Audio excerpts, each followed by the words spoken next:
Então, nesse segundo bloco agora, nós vamos falar sobre direitos e obrigações. É claro que toda relação contratual, ela gera direitos, mas ela também gera obrigações sobre as partes envolvidas. E na relação societária não é diferente. Um sócio assume direitos, mas ele também contrai obrigações. Nesse grupo, eu quero começar com o artigo 1001.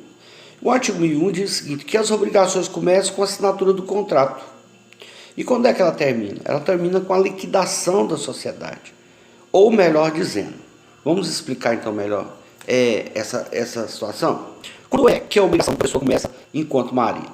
Ela começa no momento que a pessoa assina a, a ata de registro do casamento. E quando é que essa obrigação termina? Ela termina com a assinatura do divórcio. Aqui não é diferente. Aqui resta saber o que é a liquidação.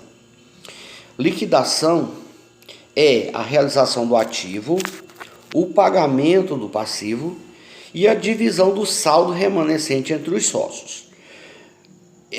Quando uma empresa decide se dissolver, ela primeiro tem uma ata, que eu vou falar sobre isso na segunda etapa do semestre, ela tem uma ata onde os sócios se reúnem e decidem se dissolver. A partir da decisão de se dissolver, começa o processo de liquidação. E o processo de liquidação, ele começa como? Ele começa a partir da assinatura da ata da dissolução, e ela começa com o pagamento, com a realização dos ativos e com o pagamento dos passivos. Então você vai lá, vende um lote, paga um fornecedor, vende um carro, paga uma conta com o empregado, uma rescisão de contrato. Aí no final das contas, o que sobrar é dividido entre os sócios, na proporção do que eles começaram dentro da empresa. A diferença é que se o ativo da empresa for insuficiente para pagar o passivo, os sócios têm que trazer dinheiro particular para poder equilibrar e, trocando em miúdos, tapar o rombo, né? Se deu uma diferença de 100 mil, os sócios vão lá, dividem entre si, na proporção do que cada um participa, e traz o dinheiro e quita. E se os sócios disserem que não tem dinheiro? Os sócios vão dizer, não, mas eu não tenho patrimônio pessoal. Então essa empresa não tem condições de liquidar. O que aconteceu com essa empresa? Ela faliu. Ou seja, o ativo dela é menor do que o passivo.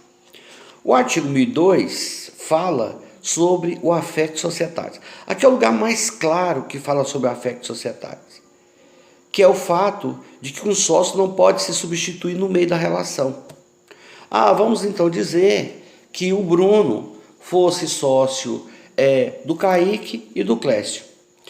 Os três são sócios, tanto o Kaique quanto o Clécio não moram em Barreiras, eles são sócios apenas de capital, e o Bruno é o administrador da empresa.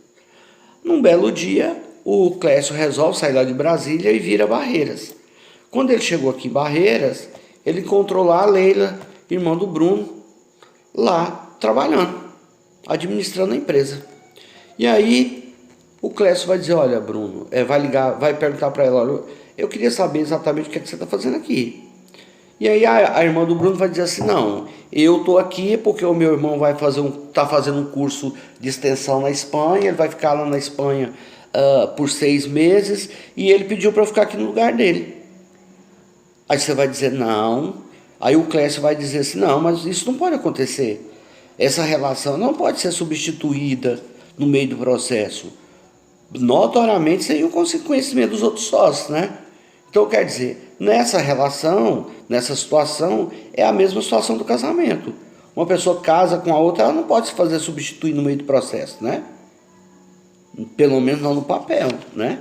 Então, no meio do processo, essa pessoa não pode querer se substituir, justamente pelo caráter pessoal das relações contratuais, notoriamente pelo affectus societatis. E é justamente esse o argumento do Clécio e do Kaique. Ele disse, olha Leila, você é gente boa, nós não temos nada contra você, mas nós não podemos é admitir que você fique na sociedade, é admitir na sociedade, porque afinal, nosso acordo foi com seu irmão, não com você. O artigo 1003 requer um pouco mais de atenção, porque o artigo 1003 fala sobre a responsabilidade de quem era sócio e saiu. O artigo 1003 diz assim, ó, fica responsável por mais 2 anos a contar da averbação por tudo que aconteceu na sociedade, até a saída do sócio. E ele continua responsável por mais 2 anos depois que ele sai. Deixa eu tentar explicar isso com um exemplo. Eu vou continuar usando o exemplo dos meninos aqui, que me vem na cabeça aqui agora o nome deles, então vamos continuar usando o nome deles aqui. O Bruno vai lá e vende as cotas que era dele para o Márcio. Isso o Bruno fez no dia 10 de janeiro de 2020. A averbação só foi feita na junta comercial no dia 10 de fevereiro de 2020. 30 dias depois que o Márcio comprou as cotas do Bruno, foi que o Márcio fez a averbação lá na junta comercial. O Bruno vai ficar responsável, junto com o Márcio, por tudo que aconteceu na empresa até o dia 10 de fevereiro, por 2 anos. Então vamos contar? 10 de fevereiro de 2020, 10 de fevereiro de 2021, 10 de fevereiro de 2022. Até 10 de fevereiro de 2022, tanto o Márcio quanto o Bruno respondem por tudo que acontecer na empresa. A partir de 10 de fevereiro de 2022, aí só o Márcio responde, o Bruno não responde mais, terminou o tempo dele na sociedade. Você sabe para que isso? Para evitar que uma pessoa veja a situação da empresa caótica e resolva sair de lá e deixar a responsabilidade para outra pessoa sozinho. Infelizmente, agora eu vou contar para vocês o que acontece na prática. Na prática, acontece muito isso aqui, ó. Bruno tá ali, a empresa vai mal das pernas, vamos dizer que ele é sócio, ele e o Márcio. A empresa tá ruim das pernas, mas o Márcio não está muito preocupado, porque o Márcio não tem patrimônio particular para pagar as dívidas fiscais. Estão devendo 300 mil para a Secretaria da Fazenda, para o Estado, de impostos atrasados. E o Bruno está preocupado, porque o Bruno tem 90% das cotas. E aí ele procura um advogado, e o advogado vai dizer para ele, Bruno, é a coisa mais fácil. Você está devendo 300 mil, não está? Eu vou te apresentar um amigo meu aqui. Está aqui, Carlos, meu amigo. Carlos, não tem nada a perder, não tem lote, não tem casa, não tem nada no nome dele. Trabalhador, ganha R$ 1.200 por mês.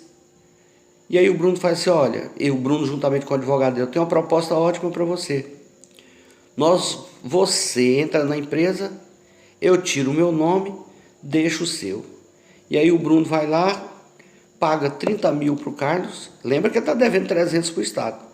Ele paga 30 mil para o Carlos, dá 30 mil para o Carlos assume as cotas que era do Bruno, fica devendo 80% dos 300 mil para a Secretaria da Fazenda e o Bruno sai da relação. Lembrando que se essa averbação for feita no dia 20 de fevereiro, o Carlos vai ficar responsável de 2020, o Bruno vai ficar responsável até 20 de fevereiro de 2022. Só porque a partir de lá, acabou a responsabilidade do Bruno. E o Carlos vai dizer, não estou nem aí, eu não tinha nada para pagar essa dívida, ainda ganhei 10 mil, ainda ganhei 30 mil reais. Né? Então, eu vou parar aqui para a gente continuar no próximo bloco a partir do artigo 1004.